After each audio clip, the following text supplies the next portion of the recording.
चलिए फ्रेंड्स सुनते हैं आज का अपना वीडियो। आज के इस वीडियो में बताने वाला हूं क्वेश्चन नवी का, जो कि आपका मैथमेटिक्स का पेपर बताने वाला हूं, जो कि आपको प्रति 10 प्रश्न पत्र बताऊंगा, यानी कि मॉडल प्रश्न पत्र, जो कि आपको सेट 2 सॉल्यूशन करा रहा हूं। इससे पहले मैं आपको सेट फर्स्ट सॉल्यूशन करा चुका हूं। अगर आपको वो देखना है तो वीडियो के डिस्क्रिप्शन में जाइए, वहाँ से आपको सेट फर्स्ट का आपको यानी सॉल्यूशन के साथ लिंक मिल जाएगा, तो वहाँ से आप देख सकते हैं सेट फर्स्ट का फुली सॉल्यूशन। तो झारखंड बोर्ड में जो कि आपको 5 पे यानी कि कल को ही यहाँ पे एग्जाम होने वाला है, तो आपके पास टाइम बहुत कम बचा है, इसलिए आप इस वीडियो को जरूर देख लेना। जिससे आपको मैथमेटिक्स का बताऊंगा, समय आप सभी जानते हैं कि 1.5 घंटे का आपको टाइम मिलने वाला है और 40 मार्क्स का आपका पेपर होगा। तो सामान्य निर्देश इस प्रकार से रखे गए हैं, यहाँ पर कह रहा है कि सभी प्रश्न अनिवार्य हैं, ऑल क्वेश्चन आर कंपलसरी। आपको जितने भी क्वेश्चन दिए जाएंगे आपको सभी को सॉल्यूशन करना होगा और कुल प्रश्नों की जो संख्या रहने वाली है वो 40 क्वेश्चन रहने वाले हैं। यहाँ पर कह रहा है प्रत्येक प्रश्न आपका 4 अंक का रहने वाला है।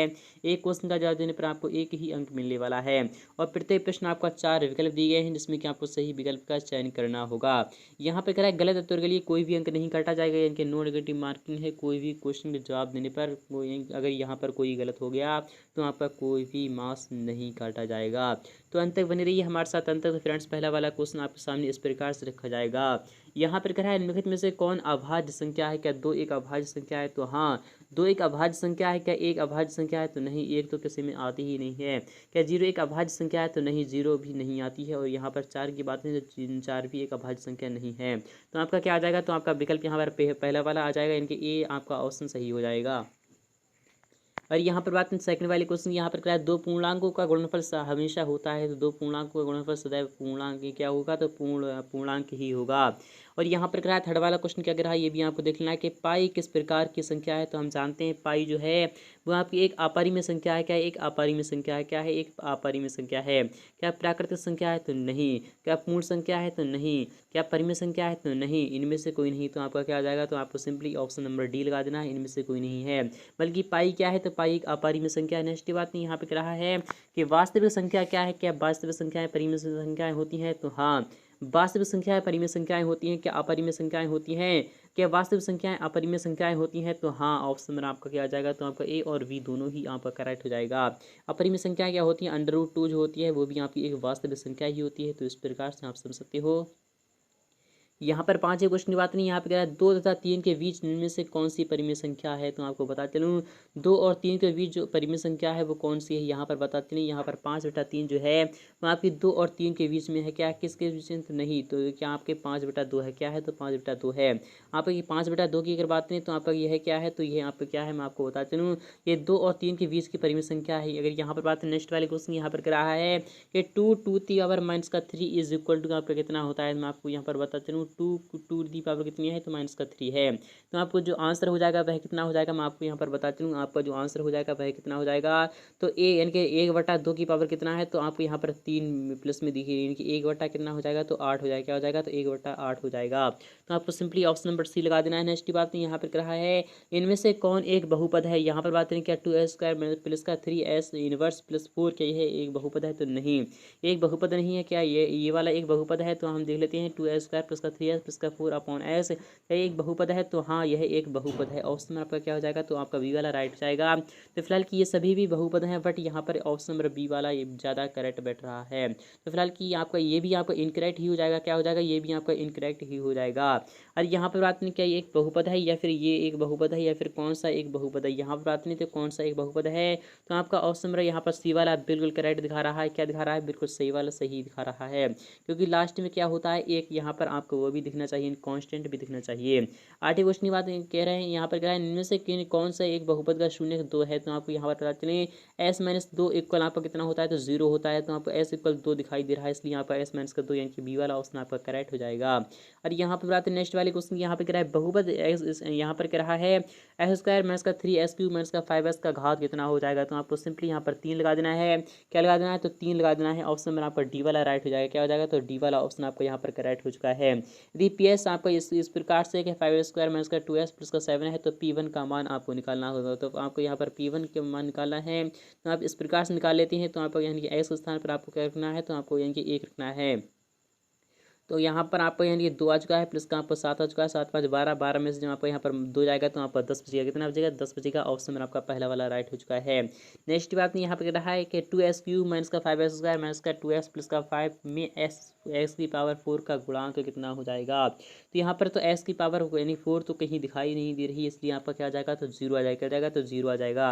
ऑप्शन में आपका यहाँ पर डी वाला यहाँ पर करेक्ट हो चुका है। नेक्स्ट बात यहाँ पर क्या है, यदि किसी बहुपद पी एस इक्वल आपको कितना है एस स्क्वायर प्लस का एस माइनस का 2 को एस प्लस 2 से विभाजित किया जाए तो शेषफल आपको निकालना होगा। तो जब भी ऐसा कोई भी क्वेश्चन आए तो आपको सिंपली यहाँ पर उसके इक्वल में आपको जीरो लगा देना है, यानी कि एस के स्थान पर आपको यहाँ पर सिंपली माइनस का 2 पुट कर देना है।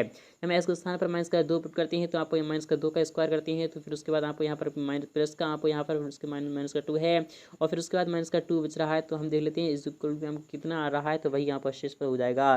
तो माइनस का 2 का स्क्वायर करने पर आपको यहाँ पर कितना आ जाएगा, तो 4 मिल जाएगा। यहाँ पर आपका माइनस का 2 है, यहाँ पर भी आपका माइनस का 2 है, यानी कि 4 में से 4 जाएगा कैंसिल, यानी कि जो यहाँ पर आंसर बचेगा तो जीरो बचेगा। कितना बचेगा, तो सी, यानी कि ऑप्शन में आपका यहाँ पर सी वाला राइट हो जाएगा, यानी कि जीरो आपका जो शेषफल होगा वो जीरो प्राप्त हो जाएगा। एस स्क्वायर माइनस का 9 एस प्लस का के एक गुणनखंड है, तो एस माइनस का 1 से विभाजित किया जाए तो के का मान आपको फाइंड करना होगा। तो एस माइनस का 1 इक्वल में हम क्या रख देते हैं, तो जीरो रख देते हैं। एस इक्वल आपको यहाँ पर क्या है, तो एक पुट कर देना है। आपको एक का स्क्वायर करते हैं तो आपको यहाँ पर माइनस का 9 है, और यहाँ पर एक यहाँ पर लगा देना है, प्लस का के है, और इक्वल में आपको यहाँ पर जीरो लगा देना है। एक आ जाएगा और यहाँ पर 9 आ जाएगा, और यहाँ पर प्लस का आपको यहाँ पर के बचा है, इक्वल में आपको जीरो लगा देना है। तो यहाँ पर कितना बचा है, तो माइनस का 8 बचा है, के का मान आपका 8 निकल कर आ रहा है। और यहाँ पर बात नेक्स्ट वाले क्वेश्चन यहाँ पर क्या है कि एस का माइनस का एस माइनस का सिक्स का एक गुणनखंड कौन सा हो जाएगा। तो आपको जो एक गुणनखंड होगा वह कौन सा प्राप्त हो जाएगा। तो यहाँ पर जो आपको जो सिंपली आपको जो यहाँ पर गुणनखंड प्राप्त होगा, ऑप्शन में आपका डी वाला बिल्कुल करेक्ट हो जाएगा। नेक्स्ट की बात यहाँ पर क्या है, क्वेश्चन 15 क्या कह रहा है ये भी आपको देखना है। आकृति को देखकर इन प्रश्नों के आपको हल करना होगा। बिंदु एल का निर्देशांक आपको निकालना है। क्या निकालना है, बिंदु एल का आपको निर्देशांक निकालना है। सबसे पहले हम देख लेते हैं एल कहाँ है। तो एल हमें यहाँ पर मिल रहा है, तो सबसे पहले आपका माइनस का 5 माइनस का 4 यहाँ पर मिल रहा है, यानी कि ऑप्शन में आपका सी वाला यहाँ पर करेक्ट हो जाएगा। यहाँ पर कह रहा है बिंदु एस की कोटि क्या है, आपको बिंदु एस देखना है, उसके बाद कोटि देखना है। तो कोटि क्या होती है, तो कोटि जो होती है वो आपका वाई का कोऑर्डिनेट होती है। क्या होती है, तो वाई का कोऑर्डिनेट होती है। तो सबसे पहले हम देख लेते हैं वाई का कोऑर्डिनेट क्या है। तो माइनस का 4 यहाँ पर दिखाई दे रहा है, इसलिए आपका ऑप्शन में आपका बी वाला यहाँ पर करेक्ट हो जाएगा। यहाँ पर आते हैं कि बिंदु बी का भुज आपको निकालना है। क्या करना है, बिंदु बी का आपको भुज बताना होगा। तो बिंदु बी हम देख लेते हैं कहाँ पर है। बिंदु बी आपको यहाँ पर दिखा रहा है, तो आपको भुज दिखाना है, यानी कि 4 आपका जो आंसर हो जाएगा वो यहाँ पर 4 निकल कर आ जाएगा, क्योंकि भुज जो होता है वो यहाँ पर क्या होता है, तो एस का कोऑर्डिनेट होता है। तो 4 दिखाई दे रहा है, यानी कि ऑप्शन में आपका डी वाला राइट हो जाएगा। निर्देशांक 3 माइनस का 4 द्वारा पहचाना गया बिंदु कौन सा है। 3 माइनस का 4 यहाँ पर दिखा रहा है। तो 3 माइनस का 4 यहाँ पर कहाँ पर प्राप्त हो रहा है, तो आपको यहाँ पर एस से प्राप्त हो रहा है, इसलिए आपका जो आंसर हो जाएगा वो क्या हो जाएगा, तो एस हो जाएगा। क्या हो जाएगा, तो आपको सिंपली जो आंसर हो जाएगा वो एस हो जाएगा।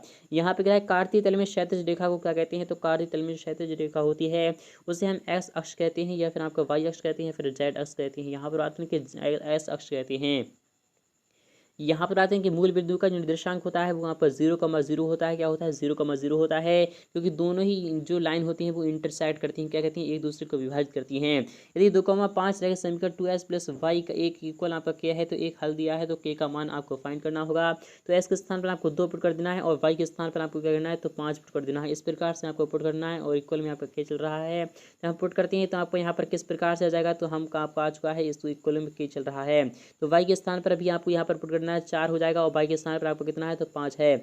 इक्वल में आपका क्या चल रहा है, तो 4 5 कितना हो जाता है, तो 9 हो जाता है, इसलिए आपका विकल्प यहाँ पर सी वाला राइट हो जाएगा। यहाँ पर बात करें क्वेश्चन 22 की, यहाँ पर क्या है, दो चर वाले रैखिक समीकरण का एक मानक रूप क्या हो जाएगा। A X plus B Y plus C equal to 0, यानी कि बी वाला ऑप्शन आपको यहाँ पर करेक्ट हो जाएगा। नेक्स्ट बात करें, यहाँ पे क्या है, समीकरण 2s प्लस 3y प्लस का 7 इक्वल टू 0 को मानक रूप A S plus B Y plus C से तुलना करने पर ए बी सी का आपको मान निकालना होगा। तो ए का मान आपको यहाँ पर 2 दिखाई दे रहा है, बी का मान आपका 3 है, और सी का मान आपका 7 दिखाई दे रहा है। तो सी का मान कहाँ पर है, 7, तो ऑप्शन में आपका सी वाला यहाँ पर करेक्ट हो जाएगा। नेक्स्ट बात यहाँ पर s equal to y equal 4 आपका निम्नलिखित में से किस तरह के समीकरण का एक हल है। क्या आपका एस प्लस वाई इक्वल आपका 7 है, तो 2 4 क्या होता है, तो क्या 7 होता है, तो नहीं। क्या आपका 3s प्लस वाई है, तो 3 दूना 6, और यहाँ पर इनके वाई की अगर बात करें तो 3 दूना 6 4 आपका कितना हो जाएगा, 10 हो जाएगा, इसलिए आपको ये भी इनकरेक्ट है, ये भी इनकरेक्ट है। एस प्लस 3y, तो एस के इस्तेमाल हम 2 रखते हैं, तो आपको यहाँ पर 2, और यहाँ पर 3 चौके 12 12 2 कितना होता है, तो 12 2 होता है, यहाँ पर 14 होता है, इसलिए आपको ये भी इनकरेक्ट हो जाएगा।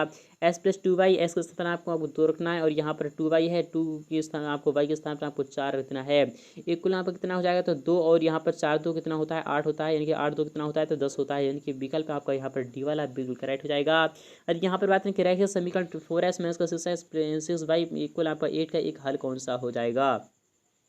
क्या आपका 3,3 है तो हम पुट कर देते हैं, तो 4 हम यहाँ पर करते हैं, तो 4×3=12 माइनस आपका 6×3=18, तो आपका क्या यहाँ पर 8 मिल रहा है, तो नहीं, आपका ऑप्शन मेरा पहला वाला इनकरेक्ट हो जाएगा। क्या 5,2 है तो 4×5=20 और 6×2=12, तो 20 में से आप जब आपको यहाँ पर 12 जाएगा तो आपको कितना बचेगा, 8 बचेगा, यानी कि बी वाला ऑप्शन आपका करेक्ट हो जाएगा। नेक्स्ट बात नहीं, यहाँ पे करा यदि बिंदु यानी कि 4,7 आपको यहाँ पर कॉमा यहाँ पर 2s माइनस का वाई इक्वल आपका के है, तो द्वारा निरूपित रेखा पर एक स्थित है, तो आपको के का मान फाइंड करना होगा। तो के का मान आपको यहाँ पर कितना दिखाई दे रहा है, तो 2×4=8 होता है, माइनस आपको यहाँ पर 7 दिखाई दे रहा है, तो के इक्वल आपका 1 निकल कर आ रहा है। क्या निकल कर आ रहा है, तो 1 निकल कर आ रहा है। रैखिक समीकरण s+3y इक्वल आपका 6 है कि आलेख y अक्ष के किस बिंदु पर प्रतिच्छेद करेगा, तो y अक्ष के किस बिंदु पर आपको प्रतिच्छेद करेगा, आपको वो बिंदु आपको क्या निकालना है, तो आपको वो बिंदु निकालना होगा।